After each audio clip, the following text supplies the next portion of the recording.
everybody. Here's Raul for Bass Musician Magazine, and today we have a great honor and pleasure of chatting with bassist for the Giraffes, Hannah Moorhead.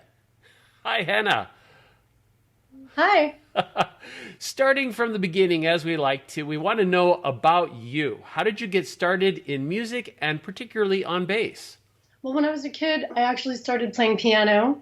My parents were great in introducing us to all the arts, drawing, dancing, music, and so I had a great foundation with piano. But as I grew older, my interest in that kind of fell off a little bit. I was getting involved with art, drawing, dancing, and even sports. No, it's embarrassing, right? But so after maybe 7 or 8 years of playing piano, I did stop. I was singing in choirs in school, and then I stopped that too. And I eventually I was always into music. I mean, it always kind of helped me get through things. It helped boost the mood. It helped set the mood. It helped me. So it was just fun to get lost in it, sing along in the car alone at the top of my lungs or whatever, have, what music does. Everyone knows that. Also, back in the day when I was growing up, it was almost part of somebody's identity. I don't know if it's still the case with the kids these days, maybe, but with the genres were fewer. It's, there were some main genres, and it wasn't like sub pop, post, fuck, blah, blah, blah, blah, annoying, old, whatever. I don't know. I don't even keep up with all the genres these days. So it was a nice little community feeling when you were really involved with certain music. I started to really feel connected with 80s like dance music when I went to the clubs. I listened to a lot of new wave, new age, tons of industrial, heavy stuff like that. Kind of got out of a metal phase there. And then I started playing in college, which was 1992. I was really into Jane's Addiction, and I will say this, Primus, Chili Peppers, Firehose, like all the slapping stuff, like the funk metal even, Yeah. I was really into that stuff. It was, yeah. But anyway, so I was inspired to play bass. I was inspired to play music when I watched one of my friends on stage in college who had only been playing for about 3 months. And he was playing gigs all over, and he was playing bass. And his band was called Raw Unbridled Buffoonery. They were called Rub. And it was so much fun to watch him. It was so much fun to watch him just have so much confidence after 3 months of playing bass. And I said to him, man, I wish I could do that. And he said, if you really wish you could do that, just do it. Yeah. That was the aha moment. That was the that's so simple and so obvious, but it set the fire under my ass just enough. And I got a bass like that week. Started taking lessons from Alfred Bonanno, who I just reconnected with on Facebook, which was fun because I had the foundation of piano and singing and other things. It was easy enough to get the theory enough. I just had to learn a new technique and practicing disciplinaries and obviously with any instrument, there are a lot of different styles, a lot of different moods. I was into rock. I didn't ask him to teach me jazz or anything or stand up. Hands are kind of small. Yeah, so I started playing in college, and I never stopped. I thought it would just maybe be a hobby, but it ended up being the main part of my life. I was signed to Epic Records in 2003. I was signed before that to a smaller label, and we did tons of touring. It was called NG Records with Battershell. So how did the Giraffes happen? Because I know they'd started in about 96. I had been signed to Epic Records with the 22s after playing in a bunch of other bands before that, and I didn't know they existed until they opened up for us.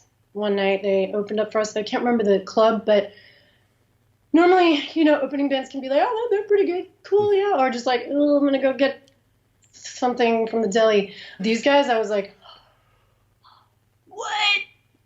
They blew me away. So I became a fan. Gotcha. This was like 2002. And then when the 22s broke up and I was playing with Timo Ellis in the Netherlands, we opened up for the Giraffes. I mean, I saw the Giraffes play since. I wasn't stalking them online. I guess that it wasn't even a popular thing back then to go online for bands, but I would go see them whenever I could. And then we played with them when I was in the Netherlands. So they'd seen me. The point is they'd seen me play. Years later, the singer got in touch with me on Facebook because now that, you can connect with your acquaintances and your favorite bands. It's easy access. You didn't have to search for phone numbers or anything like that. And he asked me if I wanted to audition. And I was kind of shocked. Not because of my ability, but because I kind of see them as like a guy band. You know, I hate bringing up gender anyway, but they were like the Blues Brothers in the sense that people were throwing shit at them all the time. They were rowdy. They got the crowd all rowdy, and they'd get hit in the face with beer, whiskey, limes, and whatever else. That I've heard horror stories of some of the other things the audiences had thrown, food, other stuff. And I don't know, I always saw them as just like guys, you know? But I auditioned because I love the music. Mm-hmm. And I got it. I got the part. Number 5. I love all the other bass players. They're amazing, so it's worth saying Tim, John, Jens, and Josh all deserve the most deepest respect because I've had to learn their parts too, going back. They have 12 records, maybe even 13 now because we're only counting studio albums. There are EPs, there are live records, and B-sides and stuff like that too. So I've been combing through it all. Nice. And it's been really challenging. Anybody who knows the Giraffes, seen the Giraffes, it can be complicated and a little mathy and lots of I've played a lot of complicated lines and heavy lines, and I've gotten into mathy rock before, but this kind of was, the bar was higher on that. It's great. I pat myself on the back now. I can do that. The Giraffes has, from what I understand, quite the cult following. And, you know, I do get the rough reputation. Wasn't the lead singer shot outside of a White Castle once or something like that? The guitarist, Damien. Okay. That was one little small story that, you know, attracted some interest. Yeah. Yeah, the stories they've told me. You know, I've toured with them a few times, and we get to talking. I've heard some crazy tour stories from them. Gotcha. But they're all dads now. They've chilled in their personal life, but our stage show is just as fun. I would get that. And you guys, you mentioned genres. You fall, I guess, kind of in hard rock, but I find it to be kind of on a real cutting edge, pushing the envelope. Almost, I don't know if you'd consider it punk to a point, but it kind of is pushing into some of that area a little bit with some of what I was seeing. How do you guys feel about, you know, what kind of music you're in? I mean, it's really hard to peg anything anymore. It really gets, you know, whether it's progressive or what. I wish I had the quote in front of me from one of their press clippings, because it said, if you try something like this, I'm probably not going to do it justice, but if you try to pigeonhole them into one genre, they'll crush you, because it is all of that. It's everything he said. Yeah. And that's the beautiful thing about it. And yet there's still the brand of the Giraffes exists. It's not like we're trying to be different things. It's just what comes out. And it does kind of cross over into everything you just said. Gotcha. And the albums kind of progress. Each album has its own kind of feel to it. And I don't even think, because obviously I'm new, so I have to say they instead of us, but you know, talk to them a little bit about where they were at the time, and it was never, let's do it this record, let's do it that record. It's just, you know, what was going on at the time and what they were into at the time and the influences, and of course that's going to change. They've been a band for 23 years now, right? So I love that. I mean, each album has its own little thing, but then the Giraffes still have their branding, of like their identity. I used to tell people it's like Fear meets at the drive-in, but that's like a tiny little part of it. There's some psychedelic stuff. One song reminds me a little of some Pink Floyd. One song is like Aaron can sing like Jeff Buckley or Mark Lanigan, but he can also sing like Vig. He can do it all, and it fits. And then no one's like, oh, it's trying to be something else. That's the beautiful thing. I think it's kind of rare, you know? It all fits. Sometimes the music is super chuggy and dirty, and then he'll sing like an angel over it, you know? And that still works. And I love his lyrics, too. They're very, even the ones in the beginning that were just like, I'll be your daddy, you know. Everything he writes just works. And it's never too highbrow or too lowbrow. Some of it's very poetic. Some of it's just very visceral. And I love that, you know. And some of them are protest songs. You recently released Flower of the Cosmos. Yes. And one of the videos that I saw, which I will share, and I will pre-warn people, it's not necessarily for the faint of heart, but it is making, you know, a statement. So don't quit just at the beginning. See it all the way through so you can get the thrust of the entire thing. But it is there's a statement there. Yes. And on different levels, lowbrow, highbrow, poetic, direct. That's the thing. And artistic. Some of it's obvious, some of it's, you'll see. Got you. And it's very different than a previous one that I found, which I'll also share the link to, which was Washing Machine. So very distinct between the two. I think it's good to be dynamic in the art that you put out, change it up a little, be a little unpredictable. Although this wasn't that unpredictable for the Giraffes, this next one you're about to show. And tell us a little bit. I know you guys have been working on shows and projects and things. What do you guys have in the works coming up? Well, for the people close to New York, we're playing this month on the 22nd, November 22nd at Sunnyvale with Opulence and Curse. Curse is from Portland, coming all the way from Portland, Oregon, and Opulence has some members of the Toilet Boys, and please pardon me, I can't remember which ones right now off the top of my head. And then we're going to be playing in January at St. Vitus. In the meantime, we are doing long weekends out of town. We've played in Colorado and Wyoming quite a bit because we have a nice, solid following there. We just played New Jersey and Pennsylvania. We're trying to get back to the Detroit area. We're trying to get back to the Chicago area. So right now, it's great for us to do long weekend trips. Long weekend trips as opposed to big long tours, but we're definitely open to a big long tour if there's lots of money involved. I think the Giraffes deserve to be heard and seen. I mean, the live shows really hooked me before I joined when I was a fan. I mean, it's so fun to watch them on stage. We have a fun stage show. There you go. I've been in the band almost 2 years now, so it's still short compared to the history of the whole band. So I have to say yes. We're already writing new stuff. Damien comes in with riffs. We already have plans to write new stuff, even though this record just came out. And just work. I'd be remiss if I didn't talk about how you're getting your particular sound. What kind of gear are you playing on? I have many basses, and for this band in particular, I love the Rickenbacker. It's a 74 4001. Mm-hmm. I have half rounds on it. I know it's typically for flat rounds, and a lot of people put round rounds. The half rounds are perfect, and I love using my dark glass microtube. It's a fairly new pedal. It has a nice overdrive, a nice crunch to it. You can finesse it. You can make the blend exactly how you want it. That's been really, really good for me. And then I keep it simple, That's the only effect I use for this band. Mm-hmm. I love playing out of an Ampeg, the classic Ampeg. In the rehearsal space, we have an SVT, an old SVT, playing out of the refrigerator cabinet. I love that sound. And Damien's got a pedal board. I don't even know how many pedals. I haven't counted them, but he's gotten a nice mix of pedals. But it's a three-piece. The record, sometimes there are 5 guitar parts. Sometimes there's a keyboard.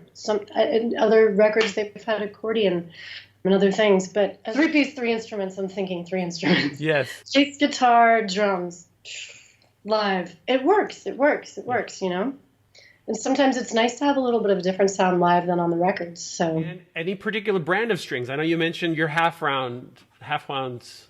Anything particular? I've had these strings for like 10 years. Oh, wow. 10 years now, I think. They don't break. I think they're DRs.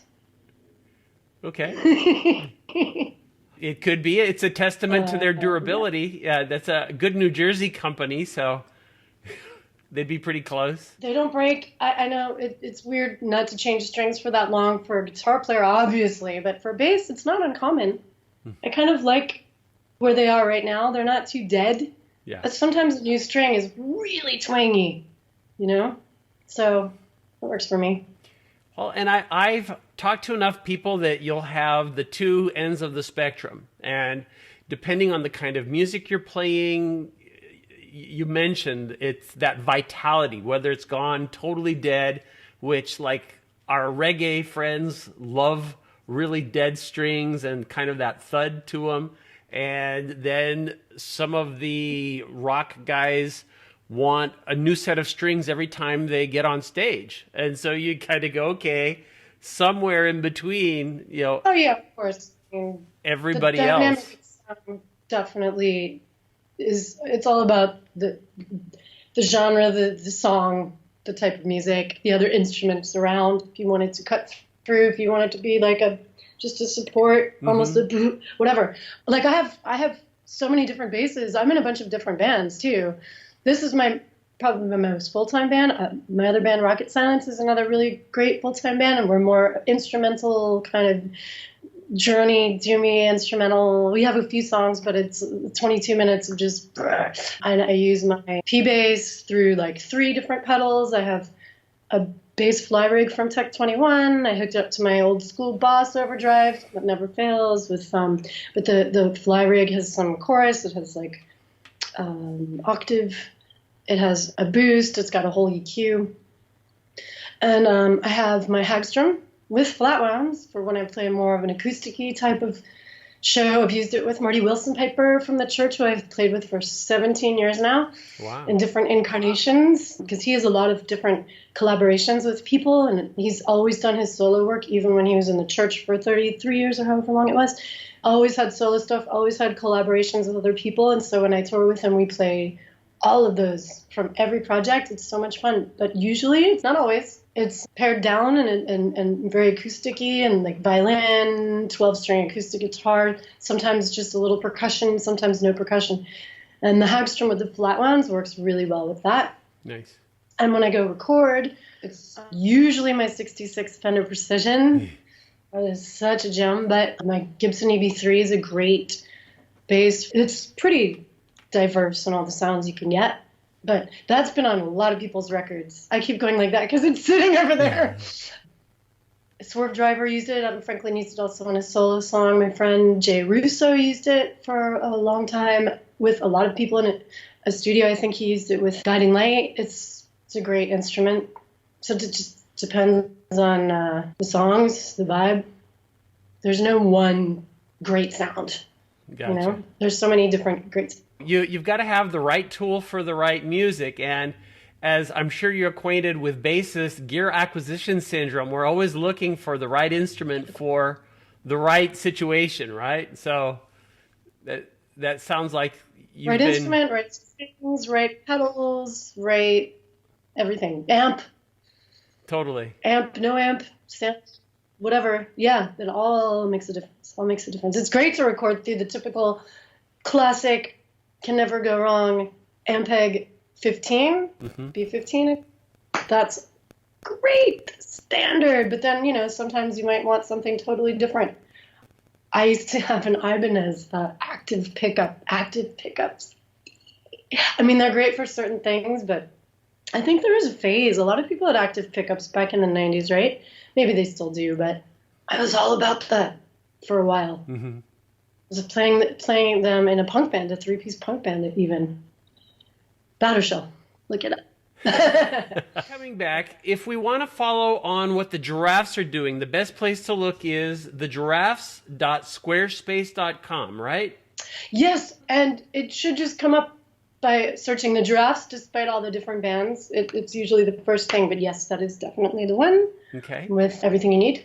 We have a Facebook, too, and we have Instagram. Yep. Cool. And if it sounds like you're involved in so many other things as well. Do you have a particular place where we can follow what you're up to? I have an Instagram. Okay. It's a cheesy name. I'll say it. It's a really cheesy name. Bassmaster Hannah. Everything else I wanted was taken, and this I wanted to focus on just my musical stuff. So, Bassmaster Hannah. Very cool. Well, lots of exciting stuff. Very cool insights both into your journey, the Giraffes, and all the other things that you're involved with. Folks, make sure you keep on top of all of this cool stuff that's going on with Hannah. You know how to find her. You've just seen it. You've seen her here on Bass Musician Magazine.